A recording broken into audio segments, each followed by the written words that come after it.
Assalamualaikum warahmatullahi taala wabarakatuh.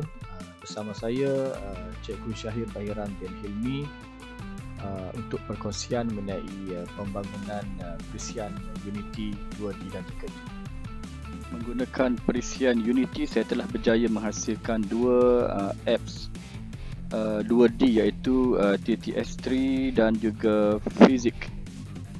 TTS3 adalah pembelajaran sains bagi tingkatan 3, manakala Fizik adalah soalan-soalan teori bagi subjek Fizik tingkatan 4 dan 5 sekolah menengah. Dua app yang telah dihasilkan ini telah berjaya publish di Play Store.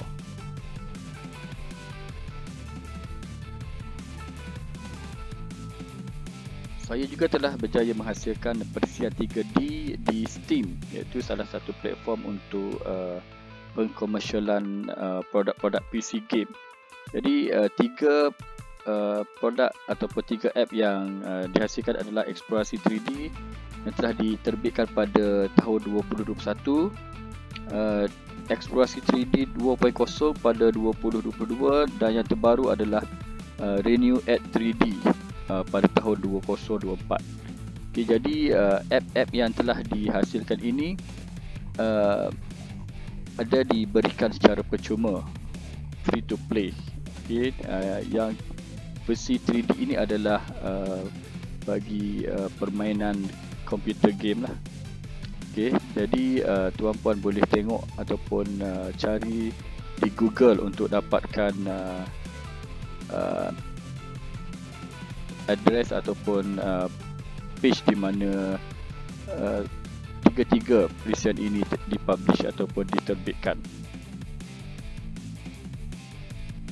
Tentu ramai yang tertanya-tanya macam mana saya boleh hasilkan perisian 2D dan 3D. Jadi saya hari ini saya akan membuat perkongsian bagaimana untuk menggunakan perisian Unity sebagai perisian bagi pembangunan app 2D dan juga 3D.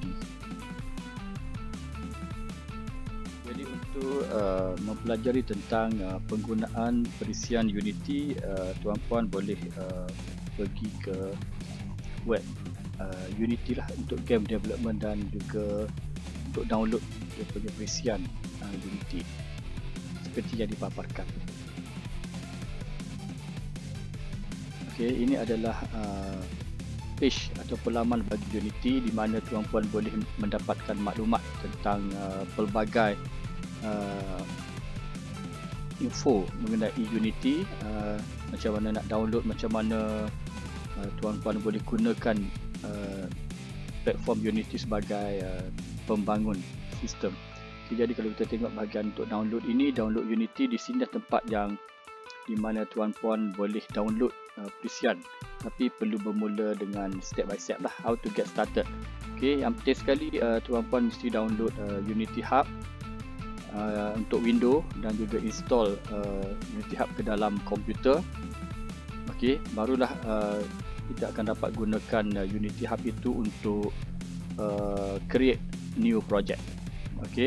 Jadi banyak maklumat yang sebenarnya tuan-puan boleh dapat daripada page ini. Yang penting sekali about learn about licensing.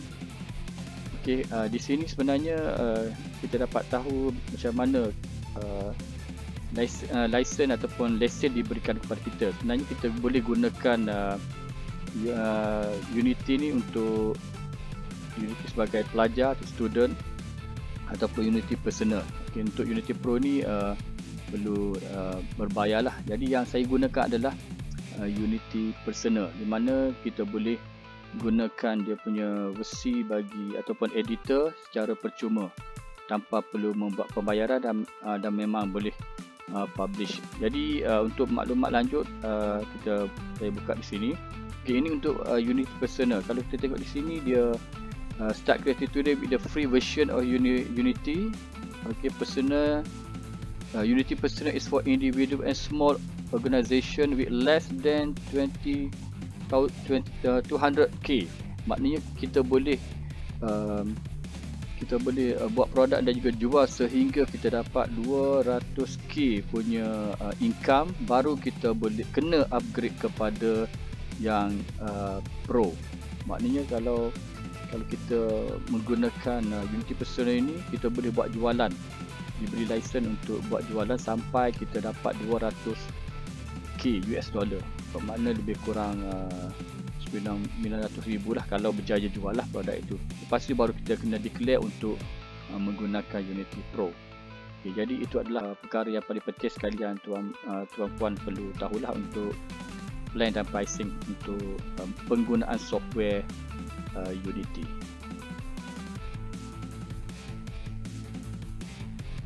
Okay, jadi langkah seterusnya yang tuan-puan perlu buat adalah perlu download Unity Personal ke desktop komputer masing-masing lah. Okay, jadi terus pada bahagian laman seterusnya. Jadi untuk download for Windows, tuan-puan boleh klik bahagian download for Windows, dia akan download ke komputer tuan-puan. Jadi ini adalah how to get started. Okay, how to get started, just follow dia punya instruction macam mana tuan-puan boleh download Unity Hub dulu ke desktop komputer masing-masing, dan kena tengok juga keperluan dia. Okay, operating system Windows 7, 8, 10, 64 bit version only. Okay, dan apabila tuan-puan berjaya download, paparan yang new project ini akan dapat dilihat pada komputer tuan-puan lah. Jadi perlu add juga license ataupun lesen. Okay, jadi boleh pilih yang bahagian get a free personal license.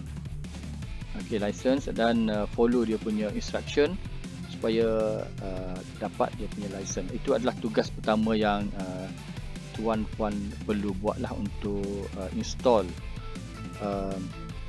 Unity Hub ke dalam komputer masing-masing.